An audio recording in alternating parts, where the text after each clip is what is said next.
Hello दोस्तों, स्वागत है आप सभी का VR स्टडी पॉइंट पर। मैं राहुल कुमार आपके लिए लेके आया हूँ 500 MCQ NCERT बेस्ड साइंस, जिसका यह अगला पार्ट है। अगर इससे पहले का वीडियो आप नहीं देखे हैं तो VR स्टडी पॉइंट के प्लेलिस्ट में जाकर आप वीडियो देख सकते हैं।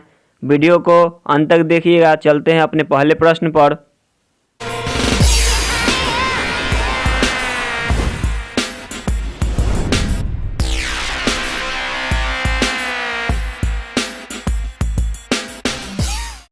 आज का हमारा पहला प्रश्न है, मानव त्वचा का अध्ययन विज्ञान किस शाखा से संबंधित है? ऑप्शन ए में है फिजियोलॉजी, ऑप्शन बी में है एनाटॉमी, ऑप्शन सी में है डर्मेटोलॉजी और ऑप्शन डी में है बायोकेमिस्ट्री। तो मानव त्वचा का अध्ययन डर्मेटोलॉजी में किया जाता है, यानी ऑप्शन सी सही हो जाएगा। तो चलते हैं अगले प्रश्न पर। अगला प्रश्न है हमारा, ऑर्निथोलॉजी के अंतर्गत किसका अध्ययन किया जाता है? ऑप्शन ए में है स्तनधारी, ऑप्शन बी में है चमगादड़, ऑप्शन सी में है मछली और ऑप्शन डी में है पक्षी। तो दोस्तों, ऑर्निथोलॉजी के अंतर्गत पक्षी के बारे में अध्ययन किया जाता है, यानी ऑप्शन डी सही हो जाएगा। तो चलते हैं अगले प्रश्न पर। हमारा अगला प्रश्न है, मछलियों से संबंधित अध्ययन क्या कहलाता है? ऑप्शन ए में है यूरोलॉजी, ऑप्शन बी में है क्रिप्टोलॉजी, ऑप्शन सी में है न्यूरोलॉजी और ऑप्शन डी में इकथियोलॉजी। तो मछलियों से संबंधित अध्ययन को इकथियोलॉजी कहते हैं, यानी ऑप्शन डी सही हो जाएगा। चलते हैं अपने अगले प्रश्न पर। अगला प्रश्न है हमारा, घाव का अध्ययन क्या कहलाता है? ऑप्शन ए में है कालोलॉजी, ऑप्शन बी में है ऑन्कोलॉजी, ऑप्शन सी में है डर्मेटोलॉजी और ऑप्शन डी में है ट्रोमेटोलॉजी। तो घाव का जो अध्ययन है संबंधित है ट्रोमेटोलॉजी से, यानी ऑप्शन डी सही हो जाएगा। ऑप्शन ए में कालोलॉजी, जो कि सौंदर्य से संबंधित है। तो चलते हैं अगले प्रश्न पर। हमारा अगला प्रश्न है, तितलियों का अध्ययन क्या कहलाता है? ऑप्शन ए में एंटेमोलॉजी, ऑप्शन बी में है न्यूरोलॉजी और ऑप्शन सी में है लेपिडेटेरियोलॉजी और ऑप्शन डी में है पोलिनोलॉजी। तो तितलियों के अध्ययन का संबंधित है लेपिडेटेरियोलॉजी से। तो चलते हैं अगले प्रश्न पर। अगला प्रश्न है हमारा, कीटों से संबंधित जीव विज्ञान की शाखा क्या कहलाती है? ऑप्शन ए में एंटेमोलॉजी, ऑप्शन बी में है मैमोलॉजी, ऑप्शन सी में ऑर्निथोलॉजी और ऑप्शन डी में यूफिनिक्स। तो कीटों से संबंधित जो अध्ययन है वो एंटेमोलॉजी कहलाता है, यानी ऑप्शन ए सही हो जाएगा। और यह बार बार एग्जाम में आते रहता है। ऑर्निथोलॉजी है जो पक्षी से संबंधित है। तो चलते हैं अगले प्रश्न पर।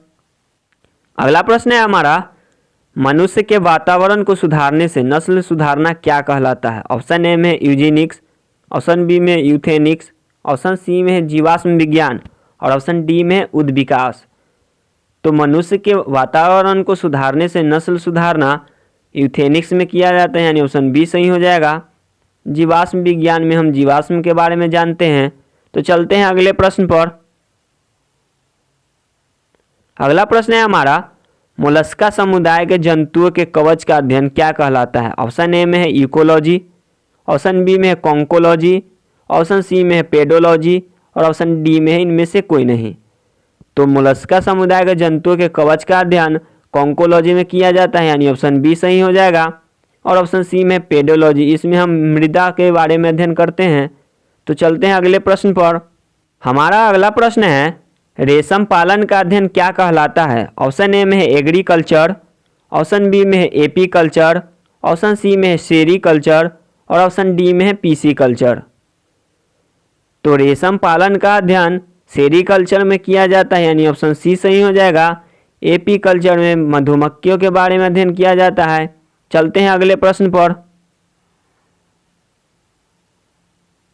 अगला प्रश्न है हमारा, जेनेटिक्स में किसका अध्ययन किया जाता है? ऑप्शन ए में है आनुवांशिकता एवं गुणसूत्र, ऑप्शन बी में है निंद्रा का अध्ययन, ऑप्शन सी में है मांसपेशियों का अध्ययन और ऑप्शन डी में है कोशिकाओं का अध्ययन। तो जेनेटिक्स में हम आनुवांशिकता और एवं गुणसूत्र का अध्ययन करते हैं, यानी ऑप्शन ए सही हो जाएगा। तो दोस्तों, हमारा वीडियो आपको कैसा लग रहा है? अगर अच्छा लग रहा है तो जल्दी से लाइक कर दे और बेल आइकन को दबा दे, जिससे आपको हमारे नए वीडियो का नोटिफिकेशन मिलता रहे। अगर आप हमारे चैनल पर नए हैं तो VR स्टडी पॉइंट को सब्सक्राइब कर लीजिए। तो चलते हैं अगले प्रश्न पर। अगला प्रश्न है हमारा, पारिस्थितिकी विज्ञान इकोलॉजी का संबंध किससे है? ऑप्शन ए में है चिड़िया से, ऑप्शन बी में है कोशिका संरचना से, और ऑप्शन सी में है शरीर की संरचना एवं वातावरण, और ऑप्शन डी में है इनमें से कोई नहीं। तो पारिस्थितिकी विज्ञान इकोलॉजी है संबंधित शरीर की संरचना एवं वातावरण से, यानी ऑप्शन सी सही हो जाएगा। तो चलते हैं अगले प्रश्न पर। अगला प्रश्न है हमारा, ऑन्कोलॉजी में किसका अध्ययन किया जाता है? ऑप्शन ए में है पक्षियों का, ऑप्शन बी में है कैंसर का, ऑप्शन सी में स्तनपायी प्राणी का, और ऑप्शन डी में है भूमि का।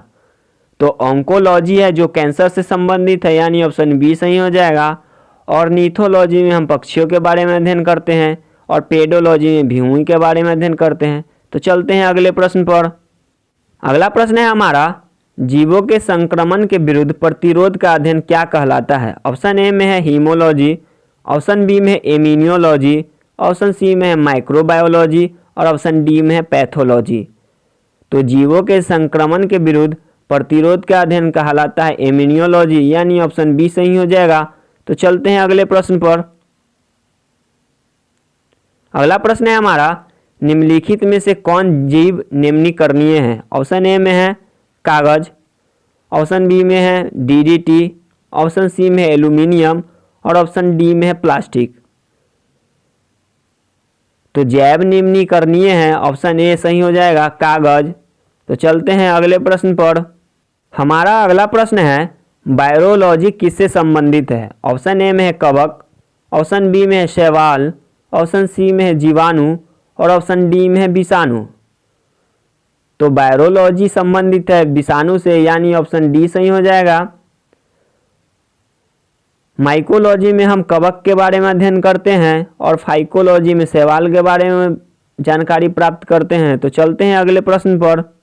हमारा अगला प्रश्न है, वायु प्रदूषण के फलस्वरूप लोगों को फुफ्फुस कैंसर से अधिक मारने वाला रोग क्या है? ऑप्शन ए में हृदयघात, ऑप्शन बी में है दम्मा, ऑप्शन सी में क्षय रोग, और ऑप्शन डी में वातस्फीति। तो वायु प्रदूषण के फलस्वरूप लोगों को फुफ्फुस कैंसर से अधिक मरने वाला रोग वातस्फीति है, यानी ऑप्शन डी सही हो जाएगा। तो चलते हैं अगले प्रश्न पर। अगला प्रश्न है हमारा, सेलेनोलॉजी किससे संबंधित है? ऑप्शन ए में है ग्रहों से, ऑप्शन बी में है तारों से, और ऑप्शन सी में है चंद्रमा से, और ऑप्शन डी में है पृथ्वी से। तो सेलेनोलॉजी में हम चंद्रमा के बारे में अध्ययन करते हैं, यानी ऑप्शन सी सही हो जाएगा। तो चलते हैं अगले प्रश्न पर। अगला प्रश्न है, फाइकोलॉजी किससे संबंधित है? ऑप्शन ए में है कवक, ऑप्शन बी में है जीवाणु, ऑप्शन सी में शैवाल, और ऑप्शन डी में है विषाणु। तो अभी तुरंत ही आपको बताया था फाइकोलॉजी संबंधित है शैवाल से, यानी ऑप्शन सी सही हो जाएगा। तो चलते हैं अगले प्रश्न पर। अगला प्रश्न है हमारा, निम्न में से कौन सी गैस वायु को प्रदूषित नहीं करती? ऑप्शन ए में है CO2, ऑप्शन बी में है CO, ऑप्शन सी में है NO2, और ऑप्शन डी में है SO2। तो इन चारों में से जो वायु को प्रदूषित नहीं करती वह है कार्बन डाइऑक्साइड, यानी ऑप्शन ए सही हो जाएगा। लेकिन ग्रीन हाउस में सबसे ज़्यादा इफेक्ट कार्बन डाइऑक्साइड करता है, यानी CO2 करता है। तो चलते हैं अगले प्रश्न पर। आज का हमारा अंतिम प्रश्न है, नलिका विहीन ग्रंथियों का अध्ययन करने वाले जंतु विज्ञान की शाखा को क्या कहते हैं? ऑप्शन ए में इकोलॉजी, ऑप्शन बी में एंडोक्राइनोलॉजी, ऑप्शन सी में यूफेनिक्स, और ऑप्शन डी में एम्ब्रियोलॉजी। तो नलिका विहीन ग्रंथियों का अध्ययन करने वाला एंडोक्राइनोलॉजी है, जो कि इसके शब्द से ही मिलता जुलता ही है। तो दोस्तों हमारा वीडियो आज का आपको कैसा लगा? अगर अच्छा लगा तो हमारे वीडियो को लाइक कर दे और अपने दोस्तों में इतना फैला दे कि सबको जानकारी आ जाएगी VR स्टडी पॉइंट भी है कोई। अगर आप हमारे चैनल पर नए हैं तो हमारे चैनल VR स्टडी पॉइंट को सब्सक्राइब कर बेल आइकन को दबा दे, ताकि हमारे नए वीडियो का नोटिफिकेशन प्रॉपर आपको मिलता रहे। तो इसी तरह मिलते हैं अगले मज़ेदार वीडियो के साथ। तब तक के लिए जय हिंद, जय भारत।